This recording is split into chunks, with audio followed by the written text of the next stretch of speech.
This is going to be fast-paced, and I know some of you have to leave, but I do want to let you know I'm going to give about 10 minutes of presentation, take a little bit deeper dive into what network analysis is, and then we'll do these two exercises. And it is a surprise to some of you presenters, but we're going to have you round robin around to table groupings of the participants here. And I'll explain that in more detail. Inside your packet, you all do have a handout, and when we get to it, I'll bring that up. Okay. The first thing I want to do is sort of give you a little personal background real quick on page up. Huh? Page down. Now you're tapping my dyslexia. I just want to let you know that my school choice was that by the age of 12, I was in 9 different schools, 2 foreign countries, and 5 states. And I guess you can guess from that I was either from a dysfunctional family or military brat, and it was the latter.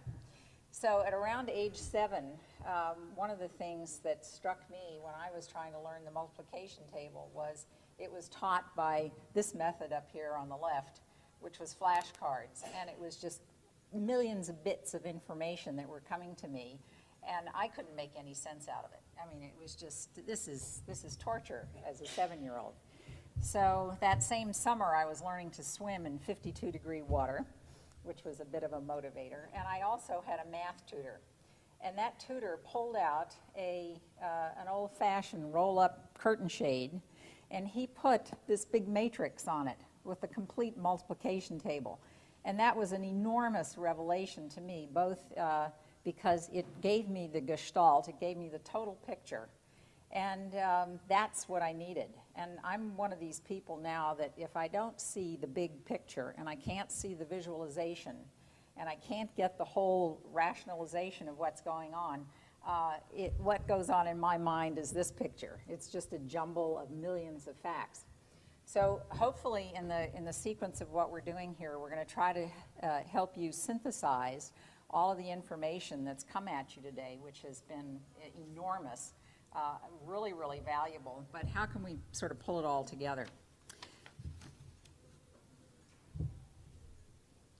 So the overview I mentioned to you was I'm going to give you a little bit of what Network 101 is, and this is basically making these social networks that you've been exposed to, the media and the technology and how to do it, but how do you actually make a picture of all these people?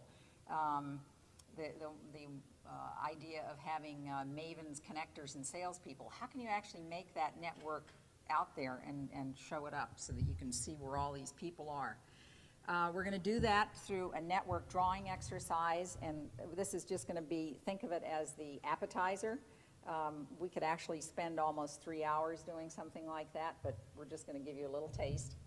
And then the last piece is this speed cafe process where we're going to ask those presenters who are still here to move around to table groups of the participants, and we'll get you to put out what your challenges, your insights, and your action steps, what you might take home from this wonderful forum, and we'll put that all up in a mind map. So that's pretty much what we're going to do.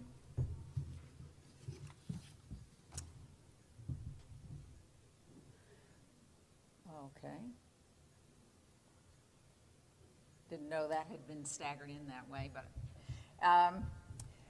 for those of you who really want a sort of the PhD in networks and how they operate, I highly recommend Yoki Benkler's book on the wealth of networks.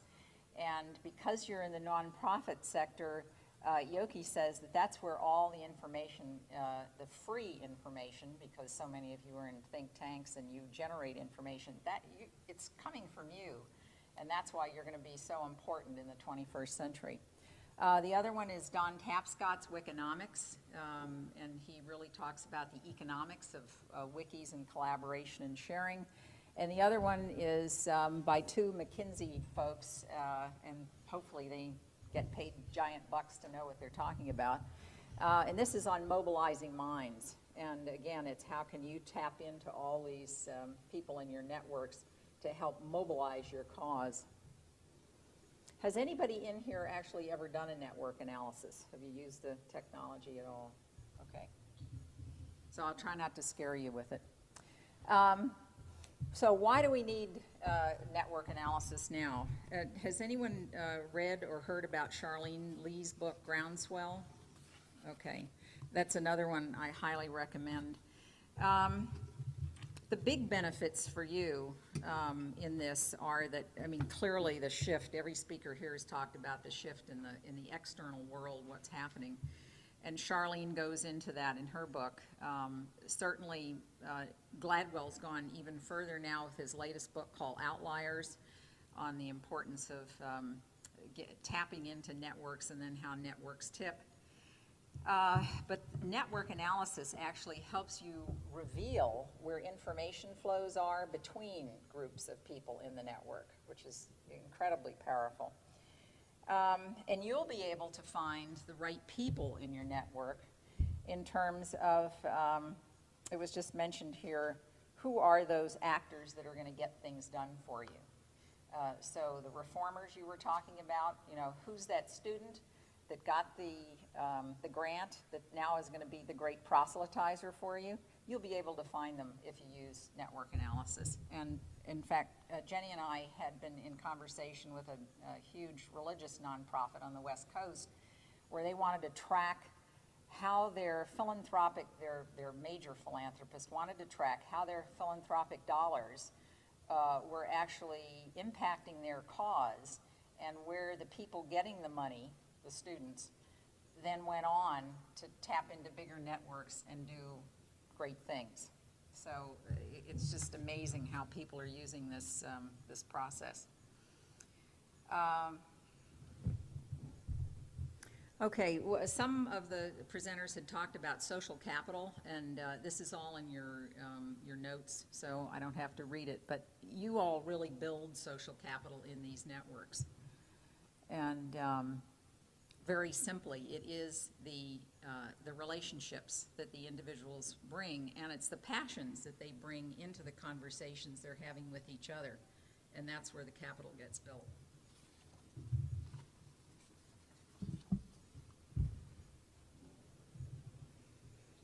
So these are just a couple of more key points about why you want to expose or visualize networks, and how you can keep your networks sustainable. I mean, they really can grow if you pay attention to them, and you have to help foster them. And I think that was the thing Jenny was talking about in the Facebook group's work, which was you just can't put a group up and hope that it's going to take off on its own. You actually have to be in there and work it, and that's what many of our group members found. So the last line in there about intentionally shaping the future of the network patterns, it is possible, but you've got to be an active participant. So how do we begin to visualize what networks are? Many of you will look at this picture and you'll see a pond. Some of you will look at it and you'll see the ducks. And some people will look at it and say, well, there's an underlying structure that's in that pond, and it's actually the food web. It's how the ducks get fed. It's how the pond grows. It's how the microorganisms in that pond work with each other. So it's a whole ecosystem. And this is an honest-to-goodness food web that's in a pond. Now, we borrowed on this for a metaphor, and we said, okay, that pond sits in a huge ecosystem.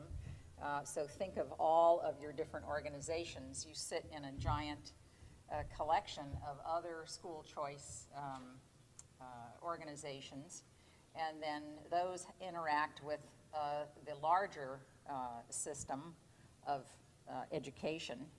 And it's a way of winnowing it down and sort of breaking out the different pieces of the network and then how they work back and forth in a huge ecosystem.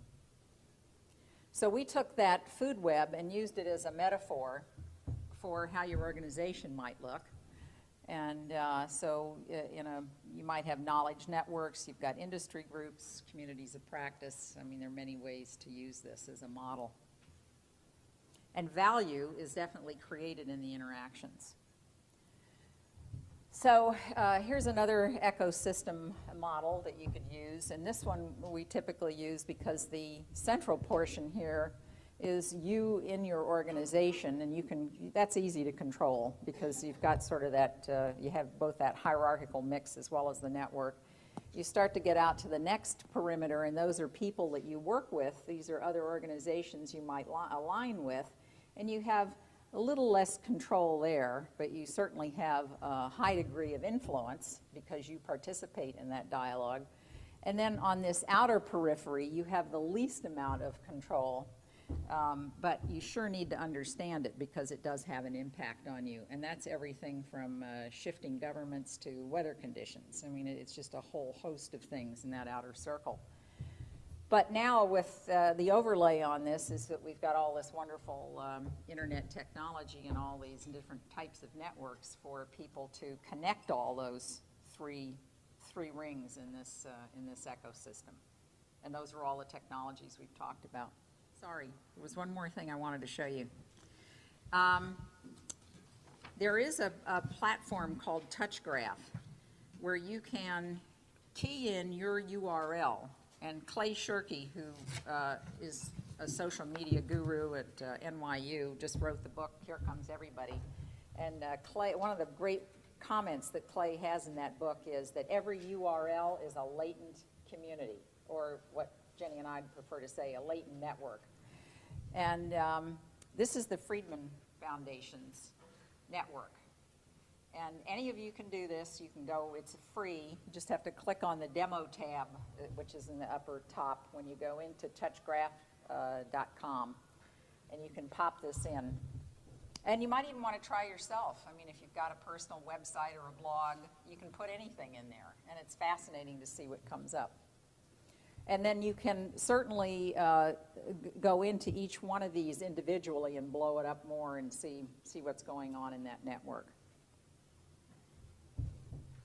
Now, if we get back to intentionally shaping your networks and you want to connect to other people and you look at that and you say, hey, why aren't we connected to this network? We should be. So this starts to help you visualize where you might have gaps or holes in your network and what you might want to improve. Or conversely, you may see things that you're connected to that you don't want to be connected to.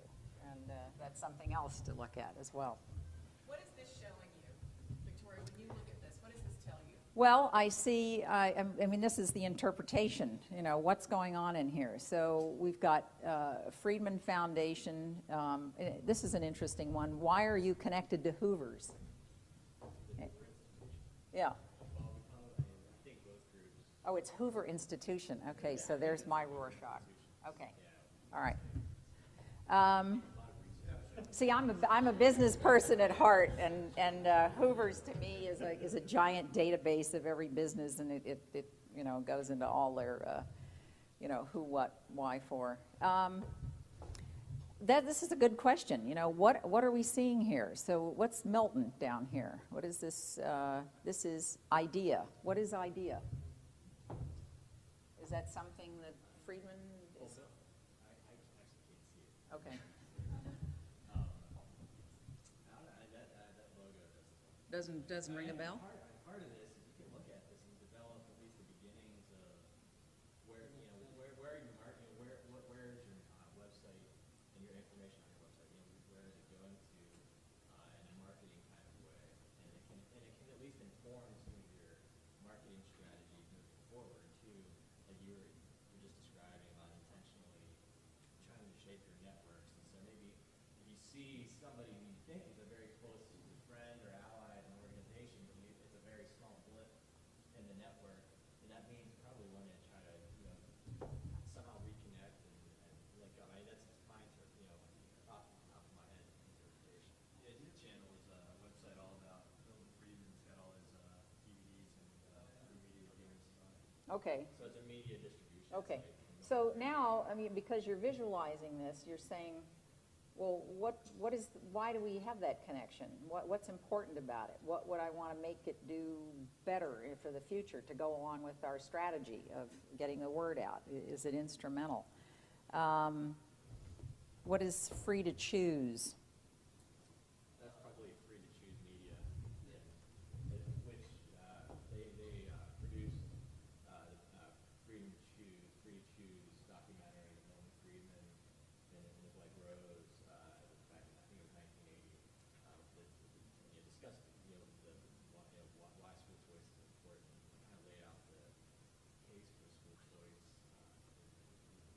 So that's a distribution website, the video and some other kinds of production.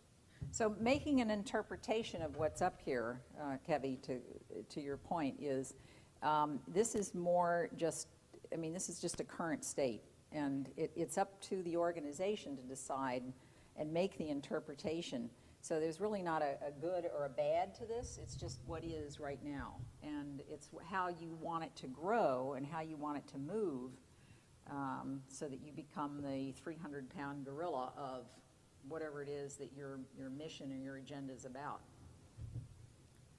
And The bigger circles are obviously the more. yes, connected. yes, yes. Is there any taxonomy to the colors, or is that just to make it look pretty? That's to differentiate, I mean, to make it, to help you understand what's going on in here. This particular organization will do these they do customized work, obviously. This is just a free demo, a giveaway. But they'll tell you the strength of the ties, and then you can actually deduce from it, you know, all right, how many people are connected to that idea URL. You could put that one in and then do a blow up on that as well. So it's really, it's a mother lode of information that you have to spend time with. Hi, along that same line, I'm just curious, when you say that they're all tied together or they're networked, in what way? Is this link share? Is this ideas that it's a common theme between all of these? No, they're literally linked. Okay. So I'm assuming that Friedman either has something on their site that links to IDEA, or IDEA is linking to Friedman. And that's something else you'd want to find out, is that we do know in the network, the best network relationships are those that are reciprocal. You know, one-way relationships tend to die. I mean, offline or online. I mean, they don't exist for very long. So that would be my guess, is that it may go both ways, but that's something you'd want to find out. You know, what's the strength of the tie? And then the other is this notion of what's called weak ties, which are those things Jenny had mentioned on the periphery of your network. And sometimes those are very important, because the weak tie is the new fertile field that you want to get into. You don't know why that person's connected, but you may want to have more of it. That person also tends to be connected to other networks, and sort of from an evolutionary standpoint of how networks grow, it's also where the diversity is. Just, you don't know, you know, it's sort of the outlier that's now connected to you.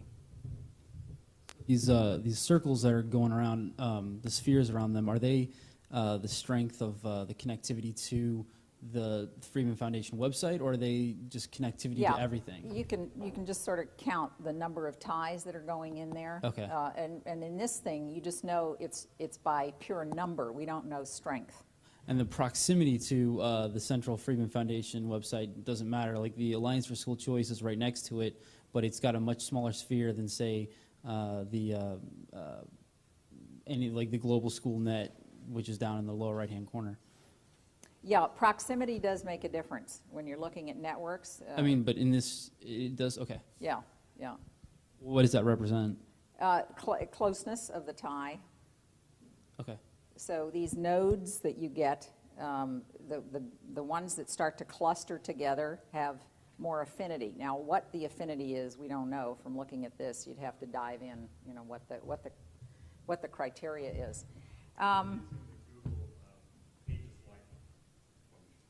It could be done on search, you know, that's similar searching. It is, yeah. It's using the Google algorithms. if we could ever figure out what those really are. I mean, we know it's page, the number of hits those pages get, but so that is one way to look at it, you know, using a Google algorithm. Now, that what I'm going to ask you to do is to pull out this handout that's in your packet, and this is where sort of as Jenny had mentioned, mapping a network actually began back in 1930. I did it in my undergrad work at Michigan, hand drawing what a network was in a classroom to figure out which kid was the ringleader.